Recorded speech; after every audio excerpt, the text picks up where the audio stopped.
Leçon 2.1, l'introduction au rapport. Un rapport, c'est tout simplement une autre façon de dire une comparaison entre deux différents termes. OK? Disons l'exemple ici, le mot Toronto contient 4 consonnes et 3 voyelles. OK? 1, 2, 3, 4 consonnes et 1, 2, 3 voyelles. Un rapport exprime la comparaison entre deux nombres qui représentent les mêmes unités. Alors ici, les unités sont des lettres. Le rapport entre le nombre de consonnes et de voyelles dans le mot Toronto est de 4 à 3. Alors, il y a quelques différentes façons d'écrire ce rapport. Alors, on peut écrire 4, 2.3 sous la forme d'une fraction, 4 sur 3, et même sous la forme de mots, 4 à 3. Le rapport 4, 2.3 contient deux termes. Le premier terme est 4 et le deuxième est 3. En passant, ceci se lit 4 par rapport à 3. Alors, on ne dit pas 2 points, moi je l'ai dit tout simplement pour expliquer. On lit ça 4 par rapport à 3. Alors, exemple 1.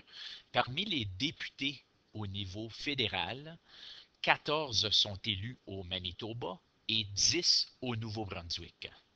Donc, quel est le rapport irréductible entre les députés du Manitoba et du Nouveau-Brunswick? Alors ici, on a le rapport 14 sur 10 et on aimerait avoir le rapport irréductible. Alors, pour trouver le rapport irréductible, il faut tout simplement réduire cette fraction.